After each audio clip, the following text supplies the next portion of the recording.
Hello, I'm the bald bearded builder, Michael Jolly. I'm a developer advocate here at Vonage. And you can find me on all those channels on the intrawebs. Oh my goodness, I am on the slides. It's like Inception. Am I the puppet or wait, no. So listen, today I want to talk about creating really creative experiences using the Vonage Video API. So let's begin with Geppetto's Guide to Living Puppets. So if you're not familiar, Geppetto was a toy maker in a kid's story who made the puppet Pinocchio, who later became a real boy.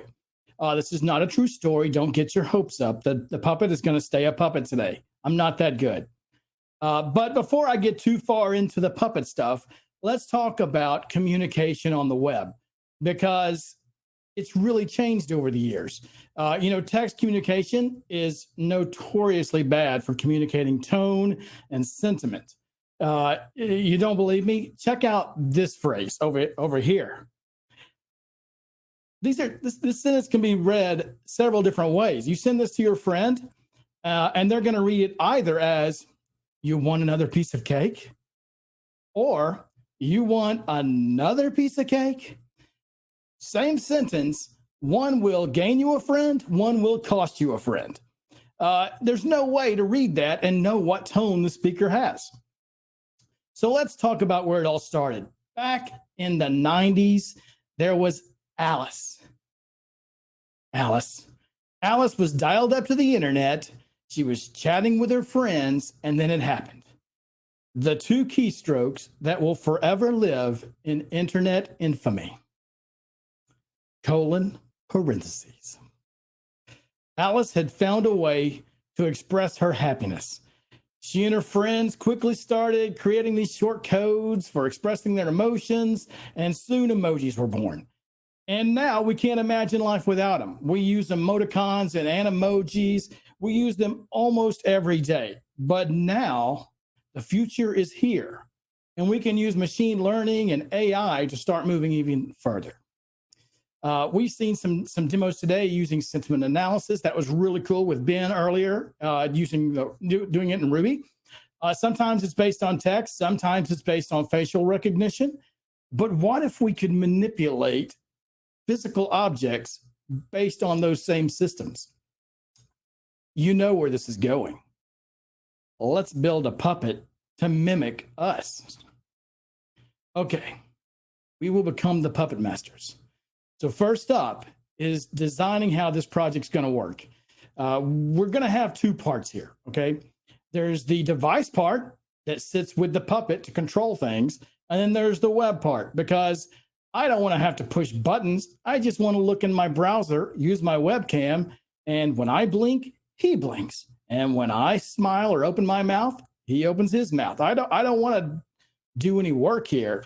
So let's talk first about the code on the device, or the plan for it. We're going to have some servo motors in the puppet's head. Each eyelid is going to have its own servo motor, and the mouth is going to have its own servo motor.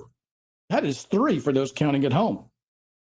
We'll connect those servos to a particle argon board. Particle has this neat feature called the particle cloud that allows us to call webhooks to hit events on the device. So that argon is connected to Wi-Fi. And then using the particle cloud, we'll call those webhooks whenever we want it to blink a left eye, blink a right eye, or open the mouth. And then let's jump to the website of this. We're just gonna build just a one-page app, probably an Express. And I say probably as if I haven't already done it.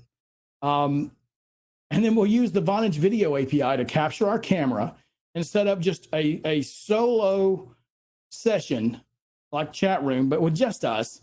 And then we're going to use TensorFlow to track our face, except we won't. I started using TensorFlow and Face Mesh when I worked on this project. The problem with TensorFlow and Face Mesh specifically, that model doesn't track eyes close enough. I could represent when my mouth was open or not easily, which it usually always is. Just ask my wife. but I couldn't track the eyes just right. The eyes, I could track the eyes, but they didn't track the eyelids. You can see here in this image that my eyes are closed, but the data points that it's recognizing are just the eye, where the eye should be, not necessarily the eyelid closing or opening. So we're going to use that BRFV5 JavaScript library that provides us a little bit more detail built in without having to work on it. So pivot to the new library, no TensorFlow. And then once we identify blinks or identify our mouth being open, we're going to call those webhooks to fire on the actual device. So it's going to go out from our web browser up to the particle cloud. Particle cloud is going to send that webhook down to our device. Our device is listening to that and going to move a puppet in some way. So let's look at the code, shall we? Let's start with the device. Don't be scared. This is C++. It won't hurt you. We won't need a lot of code on the device. We're just blinking a few servos. But let's start with what we'll need. First, we're going to add in some default values. Like this is just denoting that, hey, the left eyebrow servo is plugged into that IO port. All those little pins, that's the pins you're going to be plugged into. So we're going to control the left eyebrow with D2, D4, D6. And then these values, if you were trying to build this yourself, all of these values have to be specified by you. They are dialed in specifically for the types of servos that I'm using and the radius that I can spin that servo. So the servos I have aren't 360 degree. They open, for instance, the eye. I can have an open at that angle and then a closed here. But depending on how the servo is set up, that might be, in the case of the left eye, 60 degrees, and open might be 150. So we have to dial those in for every single servo, that open and closed state. So that's just some defaults that we're going to use later on. In our setup, we're going to attach to those the GPIO pins. Once we're attached, we're going to call out to Particles Cloud and say, register a new webhook called left blink. When you get a hit on that webhook, I want you to call this device, and when I get it, I'm going to call my local function on the device called left blink. Same with right blink. Blink actually is for when both eyes go, and mouth move. And then we'll call an init method. So let's look at that init method. The emit method just sets the default state for the puppet. So when we turn it on, we want the eyes to open and we want the mouth to close and just be in that default state for when we start playing. And that's all that init method does. It's just writing those open states to the eyes and the closed state to the mouth. Then we're going to implement our callback methods. Now there's 4 methods: left blink, right blink, blink, and mouth. I'm only going to show you left blink. They're all the same using the different parameters that we set up before. So basically, when we get a left blink call, we're going to write the closed state on that pin, wait for 1/4 second, and then write the open state. And all particle functions require some kind of return to know that you handled it. So we're just going to return 0. Doesn't matter. Nothing needs to have that back. And then that's all we need on the device. The device is ready to go. We are time to move to the web, right? Let's go. Here we go. The clock is running, so I can't go through each line of code. So I'm just going to show you the important snippets. But let's be honest. You don't want to see every line of code, right? Heck, I wrote it, and I don't want to see every line of code. So this is the only HTML in my page. It's a div called publisher. It's got a video tag that is not showing. See that style display none? We're hiding it. And then we've got a canvas called image data. Remember that. It's important. So the video player is going to have your video coming in from the webcam, but we don't show that. We're going to have something behind the scenes that's constantly writing the frames from that video player to the canvas. And the canvas is what's displayed on the screen. So we're going to initialize some stuff. Earlier on in the code, I'm not showing this on screen, but that BRVFV5 manager gets initialized somewhere else. Just some settings that say you're only going to track one face. Here is the canvas image data that you're going to watch. Watch that canvas to know, to identify where faces are, right? So I've already set that up, so I'm not going to talk about it much, but we're going to call get faces on it. Get faces is going to return us an array of these face objects that include like the vertices, all the little dots that might show up. If you've seen facial recognition stuff before, you might have seen all the little points on somebody's face. It's going to return all that data, the points of like all these points around my eye, all around my mouth, and we're going to listen and watch those and see how they move to know if we're blinking or not.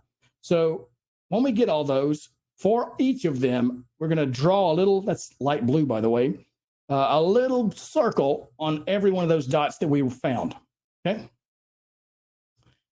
Let's keep going.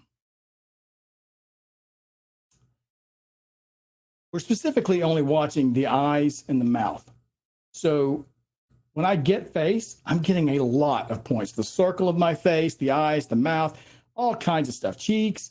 But I only really care about eyes and mouth. So what I'm doing is once I have those landmarks, I'm kind of segregating them and getting only the left eye marks, the right eye marks, or the mouth eye marks.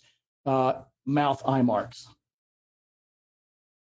I'm going to learn how to speak in just a minute. Give me time. I'm hitting my stride, I tell you. So once we have all those landmarks, those are the actual points of data that we want to listen for.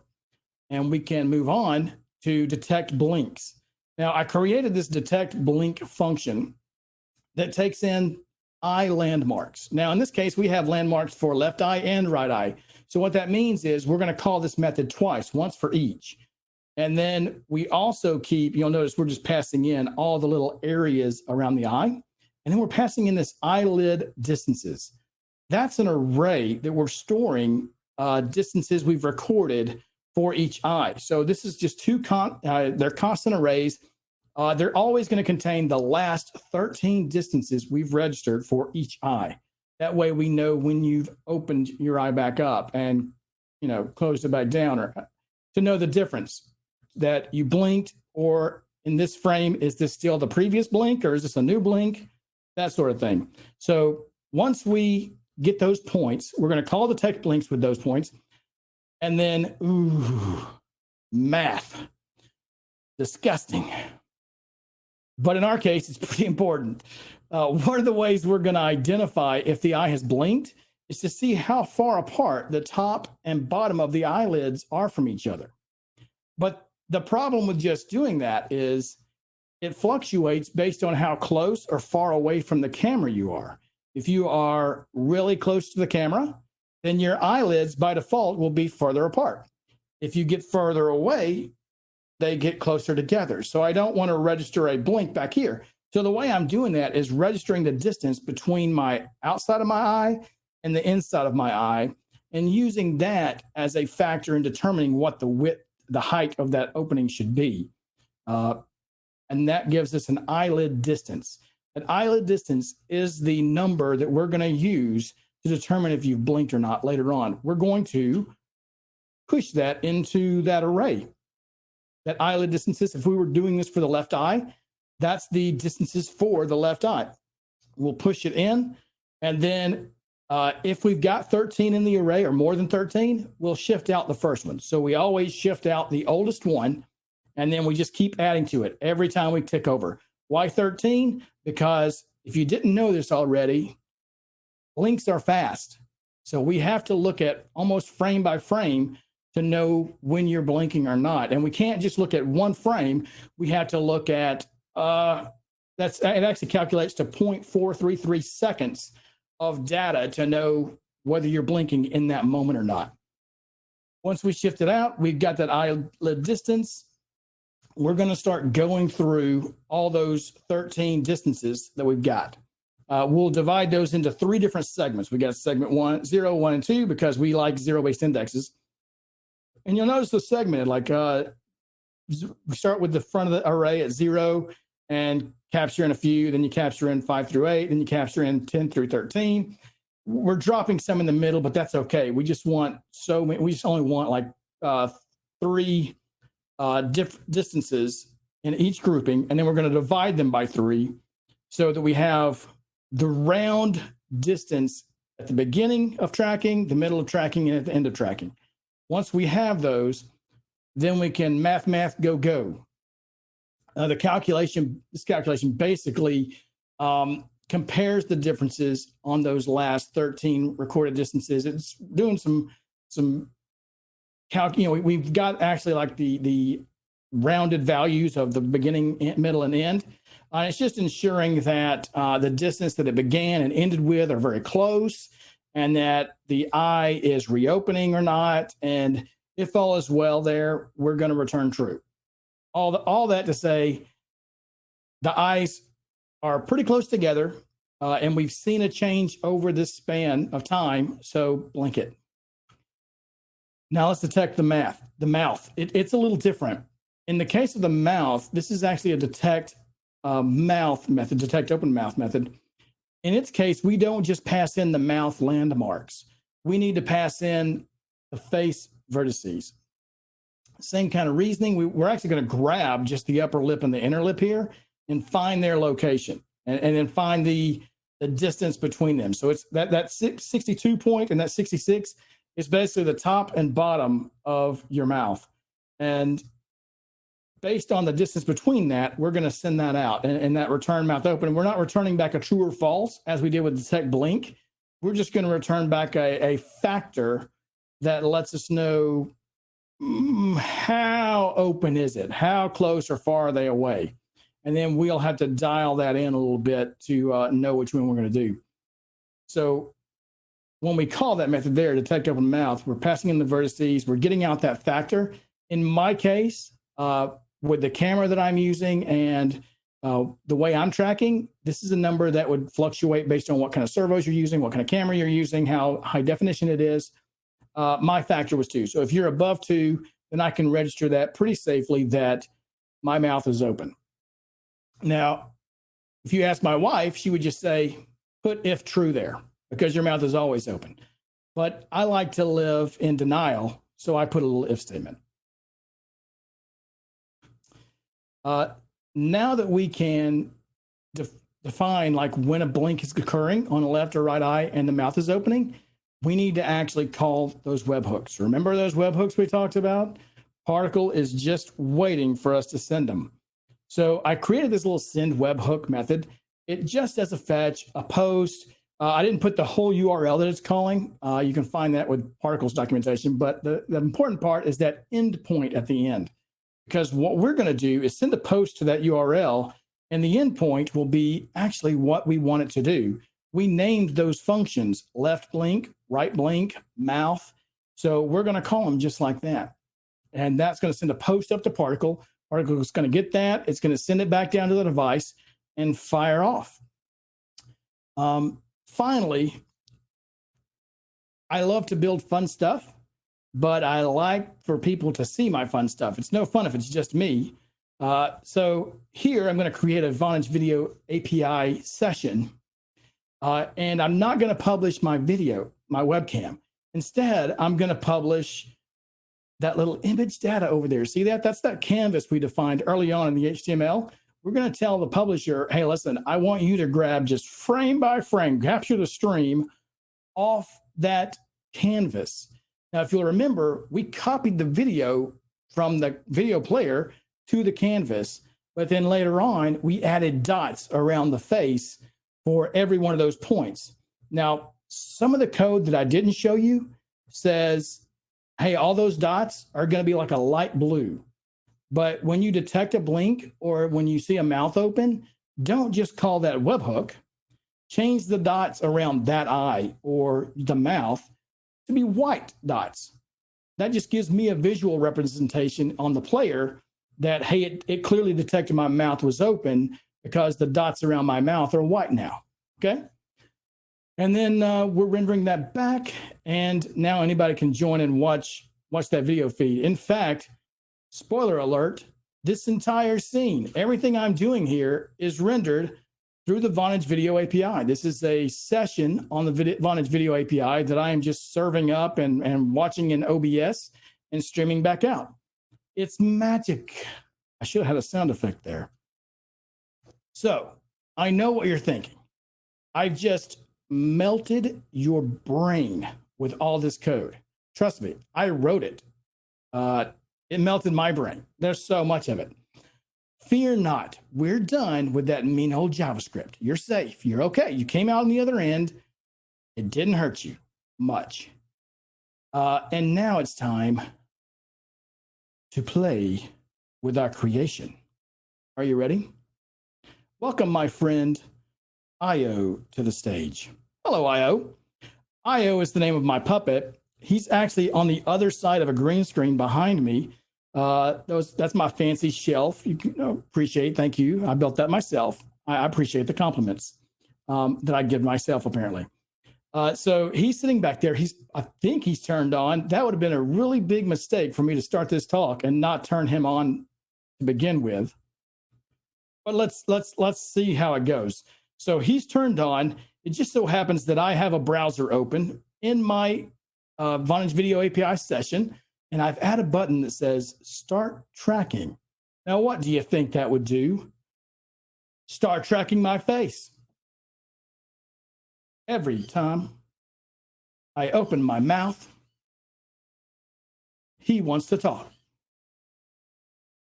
Should I blink? I just realized I haven't blinked yet.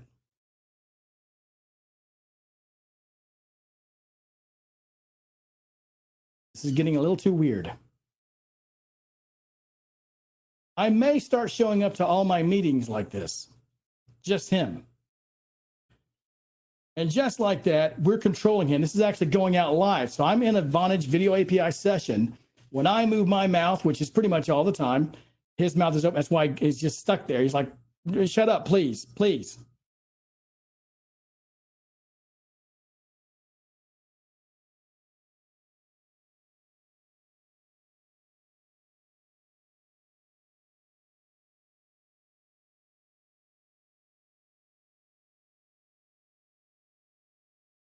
I feel like we could be brothers. Yeah, so it's that easy. It's that easy. Now, how practical is it having an animatronic puppet? Not really. But it's fun to build, right? I can't tell you the joy I find scaring my family with this. This is the best part of being a developer, is having an idea that you think is cool and then building it. He's going to keep his mouth open because I won't shut up. And I hope what you take away from today, not just in this talk, but all of the great talks today, whether it was using sentiment analysis with Ruby, whether it was the doing the Night Scout stuff with Python and Flask. Oh, that was legit. Whether it was doing writing, that talk by Lauren was great about writing talks. All those sorts of things, people did with our Vonage APIs. Listen, the only thing that's limiting you as to what you build with our APIs is your imagination. I mean, you come up with the idea and we can help you build it. We'll make it real. You can do, if you want to send an SMS, we can send an SMS. If you want to place a call, you can place a call. But wouldn't it be cool to send my blood sugar over SMS? Oh, yeah. Wouldn't it be cool to control a puppet? Yup. And we did. And with that, let me say, thank you so much for listening. So much, I tell you. I hope you found this talk informative and fun. Again, you can reach me on all these methods. And if you've got any questions, I would love to answer them. I would love it.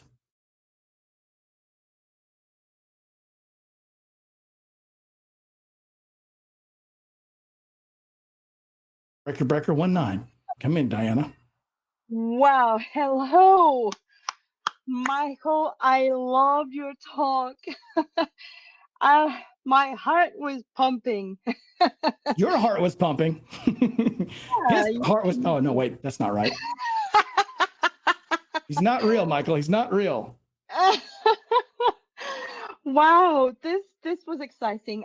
It totally melted my brain, blew my mind. I have been waiting all day for this, and it's been a great day in general, having all these amazing talks and then this amazing closing. Thank you so much.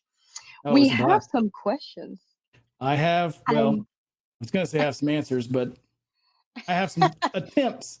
Go ahead. Hit me. right. It's not going to be like that question on Slack that I asked you. Do you remember? I said, so I tried to ask him a question saying, hey, can I ask you a question? And I forgot. And I said, oh, well, I forgot. And then he said, okay, I'm glad I helped you. Those are my favorite questions. Yeah. The first question is, how did you choose the personality of the puppet you built? And does it have a name? Ooh, that's a good question. So the personality, because it's just watching me and doing what I do, I don't think I get to choose a personality. I just get to live, I guess. And he follows that. As far as the name, so his name is Io. It's because when I originally was having him built, he's custom. There's no puppet like him. I was getting him made with one big eye right in the middle, like a cyclops. And it was kind of a play on IO, like input output. So we called him IO. But as we got into it, I realized, wait, if I just get one eye, that just means one servo. And we need more. Matter of fact, I'll be honest with you, I almost put 3 eyes on the guy because I wanted more servos. So that's where his name came from. And it stayed with him, even though we upped the eyes. That's amazing. How long did it take you to build it? So the puppet itself, I did not build. I had it built and then got with them on what servos that we were going to use for different things. And then I keep, matter of fact, I've got some samples here on my desk. I have versions of those servos that I test with so that I don't burn out the servos in his head. I can do all kinds of stuff just on my desk. And then when I'm ready, I go plug him in and watch the monkey dance. Nice. Yeah. Another question. Yeah. What real world applications can you think of for this technology? Oh, you know what? It's so funny you asked that. That's a great question. When I originally built this, I literally thought this is a complete waste of time. This is just a fun project that will be no benefit to anyone, but I liked it. But you know what? I had a ton of friends that gave me like real world applications. Here's a few. Okay. You're so legit. I'm so happy. So one, imagine somebody who is perhaps paraplegic. We could use this same technology to put a camera maybe on their wheelchair that watches their face. And perhaps, with a wink or a mouth movement or a move with the cheek, they could change the channels on their TV or turn the volume up and down.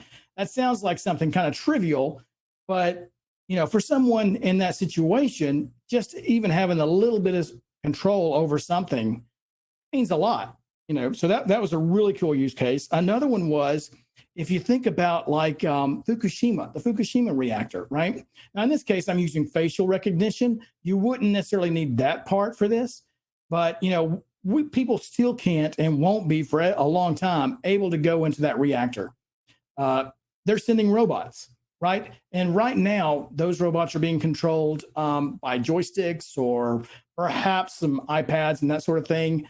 But if you could build in some kind of mechanism to track your face, and if of course those robots have cameras on them, if you look right, they look right. Perhaps create more of a VR or AR environment that you could be participating in. Instead of you're controlling the robot, but also feeding that camera feed back from the Vonage Video API session into some kind of AR experience for you. Wow, that's amazing. I know it. People are smart. I didn't think of that. Yeah, definitely. The next question is kind of tied to the previous question as well. What is the coolest use case of the video API that you've seen so far? Oh, that's an easy one. Now, there's several of them. There's a lot of them that are legit, but my favorite by far is a company called Help Lightning, who does basically like service-based industries is what they go for. So like, imagine you have a satellite provider for your TV, and you have maybe grandma's at home and is having trouble setting up the little box and plugging things in. Using their software, which is powered by the Vonage Video API, the rep at the satellite company can send that grandma a text message and say, go to this link on your iPhone or on the web, and probably your device, and it will capture the camera on the device. And she can then aim her phone at her satellite box, and the service rep sees that on his screen. He's got a camera above his desk that's shooting down, and a bunch of wires that are just sitting there. Okay, like you can't even see this wire, it's so small. But here's a bigger one. There we go. There's a wire. So he has a bunch of wires. It's a USB. Maybe he has an HDMI or something else. He will say, okay, do you see this? And the camera's shooting down, and she sees his hand and the wire enter her field of view. So on her device, she's seeing the dish box, but she also sees this man's or person's hand enter the field of view with the cable. It's not augmented reality, it's like merged reality. Somehow they've merged those two together into one video, and he can say, plug it here, and she can actually pick up the wire with her hand and plug it there, which is kind of cool. But they've taken it even further. This is like, get ready, Diana, I'm so glad you're sitting down. So that's really cool for him to be able to help my grandmother so she doesn't call me. But they're setting this up for the healthcare industry. And so they'll have a surgeon who's here in the US sitting at his desk, and he'll have a camera pointing down at his desk. And he's got like some Google glasses on, say, and there's a surgeon in Africa who is about to operate on some child who has cleft palate. Of course, we've got a lot more experience with those sorts of things here in the US, right?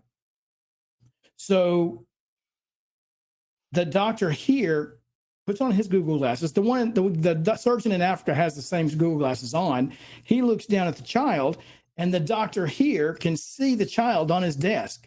He looks around and sees the kid, sees the cleft palate. He then picks up a scalpel off his desk and will, enter that field of view of that camera and say, okay, begin your incision here and cut just like this. The surgeon in Africa sees that doctor's arm and scalpel enter his field of view, and he just picks up his scalpel and follows along, and in real time gets to learn how to do that surgery and then go teach other surgeons how to do it. It's insanity. It's so cool. Wow. As someone who's been in the medical industry before turning into a full-time developer, this is very moving. It's amazing. We've got more questions, Michael, and so cool. People are I'm ready. I don't jump around like Lauren, but I'm too old for that. I almost had a break in the middle of my talk that we could all take a nap and then come back. That's amazing. Oh my goodness. So in your experience, would it work any better to check if cornea exists where it should be to recognize a blink instead of measuring the distance between the eyebrow and eye? Really good question. Ooh, somebody's bringing the heat with that question. So here's the reason I didn't do that. That's an on-point question. Because I don't wear eye makeup. Okay? But some people do. And sometimes those algorithms can get tricked by dark eye makeup. So if it's looking for a darker thing right in the middle, if I blink and it's covered up by dark material, or a lot of people have like dark rings around their eyes, it can kind of get tricked, especially with lighting and that sort of thing. I do have plans to integrate that. So like what I didn't show is the puppet also has 2 more servos that control each eye, looking left and right and up and down. So that's going to be the next step in this project, is to add in that cornea track. And when you look upwards and left, it looks upwards and left. And That's a great Wow. question, though. That's a great Wow. question. Yeah, You could do it's great. that. You could do that. Wow, that's amazing. So inspiring. The next question says, so cool. What are you excited to build next? Oh, I'm done. I'm done for the year. Well, I don't blame you. I mean, this has I've been peaked. quite work. I've peaked here. What else can I do? I've peaked. No, honestly, what I'm building next. Okay, so I've got a bunch of like vegetable planter boxes in my backyard, and I built some bird houses to go on top of those. Inside of those little bird houses is another particle board. It's connected to a moisture sensor that runs down into the planter box, so I can check the moisture. It's also got a wire going out to a solenoid valve that my water hose to the house is plugged into. So as it registers the moisture level, I actually call each one of the little birdhouses, I call them baby birds. Okay. And on my back porch is another Argon device I call the mother bird. Okay. So every time, like let's say every hour, those little baby bird chips register the moisture level. They send that data over a mesh network to the motherboard. The motherbird's does same things. The motherbird's the only one connected to Wi-Fi. It checks like the weather APIs to say, hey, it's what time of day is it? What's the forecast? Is it going to rain? If it is, then let the baby bird know. Go back to sleep. You're good. Maybe it's not going to rain and your moisture level's low. The mother bird will send back a message that says, okay, you need to start watering. And the baby bird will then send a signal to the solenoid valve to open it. And it basically is hooked up to a soaker hose in my planter box that's buried that starts to moisturize my planter box. Once it registers the moisture level, as it's registering it, it's constantly sending that back to mother bird. And when it gets wet enough, mother bird will send a response back that says, okay, turn it off. Then inside the house it's got like a little, on one of the roofs, it's got a solar panel that powers everything. It's got a little battery that keeps the battery charged. But inside the house is some LEDs so that like when the baby bird is registering it, it turns on the light. So it looks like a bird is home in the house. And then it also uses Chirp.io, which is a fantastic project to actually chirp the data. So it turns the data that it's reading from the moisture into sound waves. So as it's sitting, it's like in my backyard. It gives a great effect. If you're sitting in the backyard, it sounds like birds are chirping every once in a while. But it's really these things measuring the moisture level. So one of the things I want to add to it is to add a camera. And I want to be able to run the Vonage Video API session. Like if I want to check something out, I want to be able to hit that baby bird and the camera turn on, connect to a session, and show me the plants in that planter box. Maybe just show me the planter box so I'll know, okay, I need to go out there and weed that one because, I'm lazy. Just like all developers, we're developers because we're all lazy. We just want to fix things. We want to make things easier. So I don't want to get outside and walk to the planter box and see if there's weeds there. Geez, that's too much work. You don't get a belly like this and stuff like that. So I want to be able to just bring it up on my phone and see, do I need to weed the box? Hey, are there any peppers that are ready to be picked? I'll know. I can look at my phone and know, and then send my kids to go pick them because I'm not going to do that either. So that's the next project, is adding the video API to that so I can watch those vegetables. That's amazing. Another question. We have 2 more questions. Okay. Do you run any Twitch streams? Do I run any Twitch streams? Do you run them? I run that one 3 days a week where we are constantly writing code, having fun, singing songs, being all around goofy. Let's be honest, being goofy. The goal of that stream is to have fun, and most of the time that includes code. And then on the Vonage Devs channel, please, if you're not following, you need to go follow the Vonage Devs channel on Twitch because it is amazing. every other Friday. So next Friday, not tomorrow. Tomorrow, I think Kevin's got no code. Is that what it's called? No experience required. Something like that. I'm terrible with these names. But next Friday, it'll be the late night build, which is basically like the Tonight Show meets Saturday Night Live meets your favorite tech conference. And I can go ahead and do you want me to announce who the next special guest is? Yes, please. It's David Neal, Reverend Geek himself on Twitter, will be our special guest interview, and he's going to be our special musical guest that night. So it's going to be a blast. Get him to sketch something. Oh yeah, yeah. Be the talent portion of the show. We have one more question. Okay. Where can we purchase these devices? Which ones? The particle devices? I think in general, they wanted to know where can they purchase the devices that you use for your Puppet, I guess. So in the Puppet, I'm using a particle device. There are others out there. No experience required. Thank you, Kevin. That was the name of his stream. It's really fun. I've been watching it. It's crazy because what's great about that stream is that it's supposed to be like you have no experience at all with coding and you're coming to learn. But I've been coding 20 years and I'm learning stuff when I watch it. So I'm like, it's one of my faves now. But yeah, so I use Particle. You can get that at particle.io. But you could also use like feather boards. Particle boards are very close to feather boards. The only difference is Particle has the Particle Cloud that allows you to do like the webhooks and stuff like that. You could find other ways to do that. You could probably set up something with Azure or AWS to call those with webhooks. Yeah, and let me just say also, because I'll be stoned if I don't, the developer drop-in is a great stream too.